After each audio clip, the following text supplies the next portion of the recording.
সামরিক ও প্রতিরক্ষা শক্তিতে সর্বোচ্চ প্রস্তুতি গ্রহণ করা সত্ত্বেও সাম্প্রতিক যুদ্ধে ইসরায়েলকে জবাব দিতে কেন প্রায় ২৪ ঘন্টা সময় নিয়েছিল ইরান? এই প্রশ্নের ভেতরেই রয়েছে উত্তর। ইরানের প্রতিরক্ষা কাঠামোতে এসেছে বড় পরিবর্তন। শত্রুদের হামলার কড়া জবাব দিতে এখন আর দেশটির সর্বোচ্চ ধর্মীয় নেতা আয়াতুল্লাহ আলী খামেনির সিদ্ধান্তের উপর নির্ভর করতে হবে না সশস্ত্র বাহিনীকে। যুদ্ধের মুহূর্তে ইরানের সামরিক বাহিনীকে পরিচালনা করবে একটি বিশেষ কাউন্সিল, কিন্তু এই কাউন্সিলের নেতৃত্বে থাকবেন না খামেনি। এর পেছনেও রয়েছে নানান সমীকরণ। ইসরায়েলের বিরুদ্ধে সাম্প্রতিক যুদ্ধ থেকেই এমন শিক্ষা নিয়েছে তেহরান। জানা গেছে, ইরানের সুপ্রিম ন্যাশনাল সিকিউরিটি কাউন্সিল SNSCর অধীনে নতুন একটি প্রতিরক্ষা কাউন্সিল গঠন করেছে দেশটি, যার নেতৃত্বে রয়েছেন ইরানের প্রেসিডেন্ট মাসুদ পেজেশকিয়ান।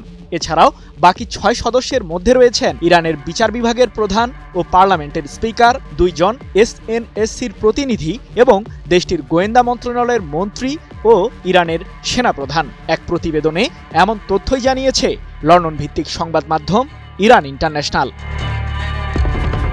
নতুন এই কাউন্সিলের কাজ হবে দ্রুত সামরিক সিদ্ধান্ত গ্রহণ করা এবং যুদ্ধ থেকে শুরু করে সম্ভাব্য নেতৃত্বের পরিবর্তন পর্যন্ত বিভিন্ন সংকটের সময় প্রস্তুতি নেওয়া, অর্থাৎ যুদ্ধকালীন বা জাতীয় জরুরি পরিস্থিতিতে দ্রুত ও কেন্দ্রীভূত প্রতিরক্ষা সিদ্ধান্ত গ্রহণ করা।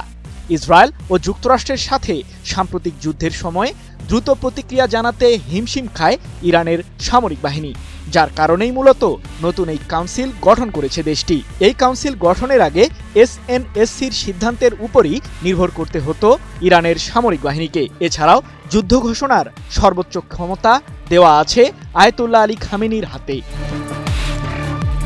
কিন্তু সাম্প্রতিক যুদ্ধের সময় খামেনির জীবনকে ঘিরে ঝুঁকি তৈরি হওয়ার পর থেকেই নতুন একটি প্রতিরক্ষা কাউন্সিল গঠন প্রসঙ্গে আলোচনা শুরু করে ইরানের সরকারের সর্বোচ্চ মহল।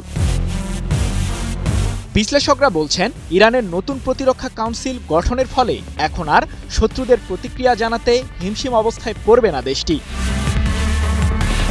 এর আগে গত ১৩ জুন ইরান জুড়ে সামরিক হামলা চালায় ইসরায়েলের বিমান বাহিনী। তবে ইহুদিবাদীদেরকে কড়া জবাব দিতে ইরানের সামরিক বাহিনী সময় নেয় প্রায় ১ দিন, যাকে ঘিরে ব্যাপক গুঞ্জন শুরু হয় দেশটির জনগণের মাঝে।